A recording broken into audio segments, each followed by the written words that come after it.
Mirë mbrëma dhe përshëndetje, unë jam Mesut Shabani në podcastin Mesut Shabani. Miqtë e mi, unë juftoj që të më ndiqni, në mos asgjë tjetër, humni një kohë me mua, në mos për asgjë tjetër, mund të dëgjoni ndonjë gjë që nuk mund të dëgjoni askush as nga politikë bërësi shqiptar në Maqedoni të Veriut. Nuk I dihet kush kë ka dhe kush me kë shoqërohet. Nuk rri me Ali Ahmetin, nuk rri as me Bilal Kasamin, I cili është të bë gërdi me ndërtesat në Tetov. Nuk rri as me Izet Mexhitin, I cili nuk ka lidhje se si quhet korridori 8, dhe dëgjoni pak më vonë. Por, më besoni, e di se nuk më besoni, por faktet janë ato të cilat thonë para fakteve dhe Zotrit dorëzohen. Dhe unë juftoj që të më ndiqni në një situatë mjaft interesante. Me datën 29 të muajit 3, pata paralajmëruar në një video paraqitjen time se me datën 22 prill në Maqedoni pritet të vinë nga BE-ja për të pastruar punën e korridorit, midis tjerëve dhe punën e korridorit 8. Dhe nga ajo që të mos bëhet potere, sepse gazetarët do të kishin pyetur shumë çka, Maqedonia nëpërmes lidhjeve të veta ka abonuar te qeveria e Austrisë që ata të I pranojnë dhe kanë biseduar. Dhe ajo që pritet nga ai I cili edhe pritet nga Nikolovski, vetëm një rresht në Facebookun e tij, u bisedua edhe për korridorin 8. Dhe tash unë dhe dëgjoni të gjitha këto me zë, mu më fason deklarata I Izet Mexhitit me ministrin e kulturës Lutkovin ku tha, në popull është e njohur si korridori 8. Të to thënë nga zemër plasja, vërska s'kije, mos merr me politikë. Si unë gjithë ka në popull si korridori 8, kur korridori 8 është I emëruar nga BE dhe NATO me atë emër. Dhe fillojmë nga e para. Pra, unë nuk mbaham I mençur, po vërtet kam dal frerë në një situatë. Dhe nënç. S'kam çka të bëj. Ky është realiteti, ja. Pa marrë parasysh se nuk jam asnjë parti politike, nga askush nuk ka marrë për 40 vite 1 cent, pra jam Mesut Shabani, jam vetvetja. Dhe për atë dhe të shmohem diku. Unë kisha guximin që t'i them disa gjëra ambasadorës amerikane kësaj që iku Hageler. Informatat e mia shkojnë për te asaj ju që besoni. Ta ndëgjojmë se çfarë thash me datën 29 muaj 3 vitit 2026. Këtë BE-s ka efekt sepse në 22 prill një delegacion I BE-s për shumë shka, por edhe për korridorin 8. Shteti nuk ka kuptim kjo çka bëhen pra. Pra edhe një herë, hajde Mesut edhe një herë. Të pak të gjemi në tashët se është pak problem. Këtë BE-s ka efekt sepse në 22 prill një delegacion I BE-s për shumë shka, por edhe për korridorin 8. Shteti nuk ka kuptim kjo çka bëhen pra. Eliminon komplet një territor, një etnikum pra popullatën shqiptare për të bërë kafje diku tjetër. Dhe kishton e Shobani unë I kuptoj uqërin që më hëngrën dhe për të kuptoj qenin tim sepse dhe ai bërtit të kundër meje. E dini pse? Sepse zëvës ministri transportit Katrina Ziković-Shaqiri ka dalë me një deklaratë dhe reagon për korridorin 8 shqiptar. Do të lidhja të stratës Turqafan do të realizohet. Okej. Nëse keni durimin, hini lexoni, dëgjoni në YouTube, Mickovski lexoi tallkenin korridorit 8 në për territorit e banuara me shqiptar, vlen e arsyeton. Dhe asgjë tjetër. Dikthehemi fillimit në Austri, por të ndëgjojmë se çfarë tha Izet Mexhiti, vërtet vërska s'ka. Korridori 8 është I pandajshëm sepse është projekti I NATO-s që lidh Maqedoninë dhe Shqipërinë, tha kryetari I LD-s në Vlen Izet Mexhiti. Duke diskutuar pengesat e UNESCO-s për zonën e mbrojtur të trashëgimisë natyrore dhe kulturore të liçenit të Ohrit, Mexhiti tha se do të gjendet një zgjidhje e përbashkët dhe pavarësisht trasesë aktuale apo një trajektore tjetër, korridori do të realizohet. Korridori 8, atë që tha dhe ministri, pra korridori 8 ndryshe quhet edhe korridori NATO-s. Momentet që kjo qeveri është përcaktuar për të realizuar atë korridor, është për të lidhur me Shqipërinë. Dhe ka nuk është ideja për Shkupit dhe instruk apo novër për Trikove, dhe ideja është në thotë që korridorit të lidhet me Shqipërinë. Dilema e vetme është se ku të lidhet me Shqipërinë, ne edhe mund ta respektojmë edhe rregullat e UNESCO-s edhe korridorit të kohës. Nga ana tjetër, ministri I Kulturës Zoran Lutkov tha se në trasin ku kalon segmenti Trebenish-Sharfan nuk ka një lokalitet kulturor me artefakte. ние разговарахме на най-високо ниво на УНЕСКО, за да најдеме заедничко решение, бидејќи тој е правен според НАТО стандарди и ја поврзува Македонија со НАТО. Така да верувам дека во мај месец мислам дека некаде на средината на мај ќе дојде од комисијата на УНЕСКО, од делегацијата, за да можеме одблиско да покажеме сите проблеми со кои што се соочуваме и инфраструктурно, но и сите проблеми со кои што се соочуваат во целиот Охридски регион и во Охрид и во Струмја, за да најдеме понатаму заедничко решение. Përndryshe një muaj më parë, përfaqësues të Komitetit të Trashëgimisë Botërore të UNESCO-s në Paris, gjatë takimit me 4 ministra tanë dhe 2 kryetarë të komunave, ju dhanë 8 vërejtje për zonat e mbrojtura të liçenit të Ohrid, prej të cilave vetëm njëra ishte për autostradën e korridorit 8 dhe të tjerat për ndërtimet pa leje të objekteve të liçenit, por autoritetet tona nuk theksojnë vërejtjet për autostradën tjetër Ohrid-Kërçov, segment i cili gjithashtu kalon nëpër një pjesë të zonës së mbrojtur nga UNESCO. Po pra. Kur japësh për krahë dikujt tjetër, atëherë dalish se dhe ti je si ai.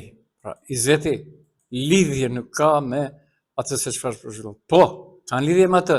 Sot kanë dalur dhe kanë folën për shumë mitingje politike se ata kanë bërë, ja, e keni lexuar sot gjithë ditën e lume, se janë marrë me shfuqizimin e qeverisë teknike, kanë ndërzuar, janë marrë edhe me atë se përgjegjësi selektive, BDI-ja e kështu me radhë. Dhe mbi gjitha, mbetemi me shpresë se duhet të reflektojnë. Dini cili është reflektimi i tyre? O do bëhet korridori 8, o do ketë investime, ose dalim nga qeveria. Dhe Bekim Sali e ka ëndër atë të ne jemi garantuar se ligji për përfaqësim do të respektohet dhe të zbatohet. Si? Ligji për arsim të lartë Bekim Sali vlen versionin në gjitha sugjerimet e universiteteve shqiptare, thot kjo është e pa pare, pa dëgjuar. Vetëm politik nuk ka siguri. Pra, dhe t'i kthehemi asaj për cilën edhe e fillova këtë. Unë e paralemrova sepse vërtet kam njohurit e mia, njerëzit e mi. Nga viti 1992 deri tash, a dini sa vite? A dini sa ditë? Dhe vjen shumë keq. Unë di edhe diçka tjetër që këta nuk e din, nuk e di as Mickosi. Nuk e di as Ali Ahmeti, nuk e di as kush. Derisa SBA-ja është në një front lufte me Iranin, thikë mbas shpine nuk ka kush i ngul, sepse do e paguajnë shumë shtrenjtë. Nuk është okej, për unë vazhdoj me te. Pra, paralajmërimet u vërtetuan të Mesut Shabanit se me datë 20/4 do të ndodh takimi. Dhe ndodhi, pa marrë parasysh se a në Shkup a ku. Dhe vërtet është rënqese kjo që po ndodh në skenën politik, bërse tu me shqiptarët në mësimi. Askush nuk ka kush na mbron. Bekim Sali dhe na mbro ka neve nga jemi garantues se ligji për përfaqësim të drejtë do të jetë që folish me Bekim. Emrin tënd nuk dish ta shkrosh. Dhe ai tjetri, Bilal Kasame. Hiç nuk skuqet ta bë si dardha rumbullake me ato faqet. Si vjen mbare. Krit të tova ka dalaj çetite.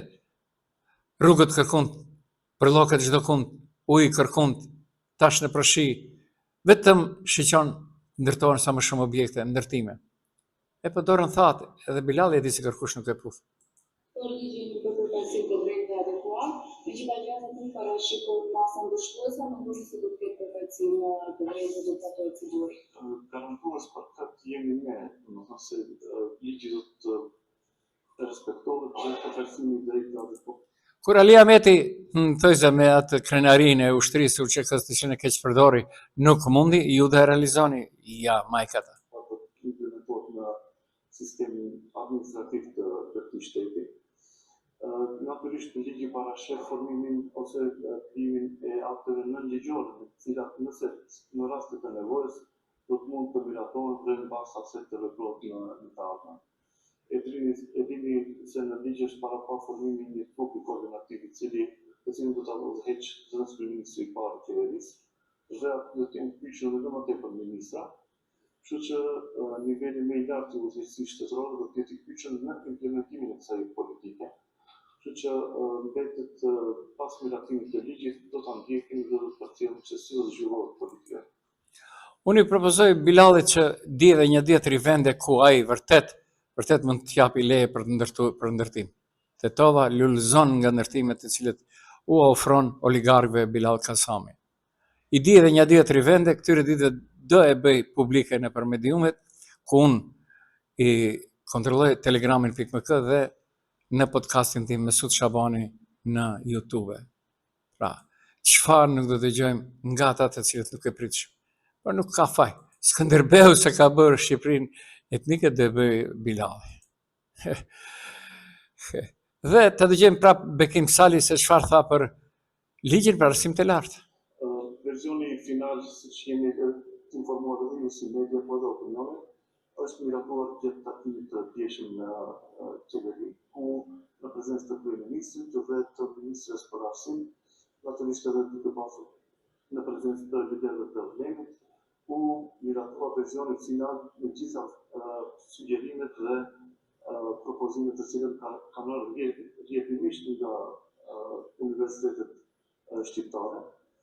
Ne kemi pas komunikim të vazhdueshëm që nga fillet e para, kur është iniciuar përfilimi i këtij ligji, dhe komisioni të cilin kemi pas të formuar në suazët të vlenit, ka punuar në kontinuitet dhe në koordinim me të tre universitetet dhe qëndrimet e tyre kanë qenë të harmonizuara dhe të përcjellura deri te komisioni i cili përfilonte ligjin për arsim të lartë dhe ligjet të cilët i përmendëm edhe më herët për cilësi dhe për politike shkencore. Si përfundim i gjithë këtij procesi, mund ta themi edhe publikisht se përfundimisht kemi arritur suksesin që të kemi një ligj të rafinuar mirë dhe i cili do të përgjigjet gjitha nevojave të arsimit të lartë në periudhën e ardhshme. Aty nuk kupton marrëveshjen ose një pikë e rëndësishme dhe të cilë ka qenë si shqetësim të punonësit akademik, heqja e indeksit, e cila do të ishte në të kaluarën si kriter bazë për zgjedhjet akademike apo avancimet akademike. Tani nuk do të jetë ajo, por do të jetë e drejtë e universiteteve në brenda për rastet e caktuara kur ka 2 ose më tepër kandidat, për faktore të jetë një nga faktorët të vendimmarrës. Natyrisht këtu kemi garantuar edhe të punësuarit në universitet. Po pra, bëhet fjalë më tepër këto që i përmendi Bekim Sali për Universitetin Nëna Teresë në Shkup, sepse këtu në Tetovja, ku i ka përfundu Kredi Vullnet Pelivani, Kredi ka përfundu, s'ka shanse. Në ndërkohë, për këtë ka reaguar edhe deputetja BDI-s Arbana Përsholli. Nuk besoj se kanë arritur që t'i menjanojnë të gjitha dyshimet dhe të gjitha pengesat, por të gjitha vërejtjet dhe sugjerimet të cilat u ban nga palët e interesit. Mendoj që është një eufori të cilën ato po e bëjnë jehon në rrjetet sociale. Mendoj që arritja për ta menjanuar indeksin është vetëm një shkas për të hequr për vëmendja nga problemet serioze të tipit të këtij ligji, që kanë kryesisht të bëjnë si me autonominë financiare, gjithashtu edhe me centralizimin e vendimmarrjes. Po pra, kjo është ajo të cilën vërejnë të gjithë. U merret autonomia, shumë universitete, po së shtetërisë shqiptare, dhe qëllimi i fundit. Të mbetet vetëm Universiteti Nëna Teresë në Shkup, këto mund të mbeten derisa të ketë student e kështu me radhë. Por, Ministresha e Arsimit, këtyre ditëve ka ditur që si Pelivan, kështu të themi, mjaft Pelivana ka në skenën politikë bërse, por edhe ajo në rolin e Pelivanit, të kërkoj shfaqsim lidhur me atë se çfarë po ndodh në Universitetin Shën Kirilli dhe Metodhi në Shkup, në Fakultetin e Filozofisë. Për në moment njerëz, atje pa diplomuar njerëzit janë regjistruar në magjistraturë dhe doktoraturë. Kishim edhe ne djalin e Talatit, kështu thoshte Vleni. Dhe ajo del thot nuk di gjë. Rasti i fundit në Fakultetin e Filozofisë pranë Universitetit Shën Kirilli dhe Metodhi Shkup ka nxjerrë në pa jo vetëm shkelje ligjore, por edhe një problem më të thellë, mungesën e përgjegjësisë institucionale. Çfarë i bëjnë Ministreshës Inspektoriatët. Deklaratat e Ministrës Vesna Agneska, e cila distancohet nga përgjegjësia direkte, hapin debat serioz mbi rolin dhe përgjegjësinë e institucioneve që drejtojnë arsimin në vend. Në çdo sistem funksionar, përgjegjësia publike nuk është opsionale dhe as selektive, por deklaratat e fundit të Ministrës Vesna Agneska tregojnë një qasje që ngre më shumë pikpyetje se sa jep përgjigje. Në një rast serioz si ai pa rregullësive nga Fakulteti i Filozofisë për Universitetin Shënkrili dhe Metodi Shkup, pritja për një qëndrim të qartë institucional është minimale që publiku mund të kërkojë. Ministria zgjedh të distancohet duke theksuar se nuk është kompetente për të folur për përgjegjësi konkrete. Ja, majkata. Ja. Çfarë nuk ka në këtë botë? Atë që nuk e ke ndeti do e gjesh në tavolinë. Dhe asgjë tjetër pra. Unë edhe një herë i them Bilal Kasumit, ka një dy vende, njëri është e xhamia e Pashës, 8000 metër katror Bilal. A di çfarë bëhet? Si ajo që planifikon Samir Mane të bëj fshat midis qytetit, Byravës. E kjo është ajo që ne e presim. Unë e kam thënë që shmoti, dikush mundohet të bëj Srpska Palanka dhe do e bëj. Këtu ju përshëndes, ishit në Mesut Shabanit në podcastin Mesut Shabanit. Dëgjohet, nesër mbrëma.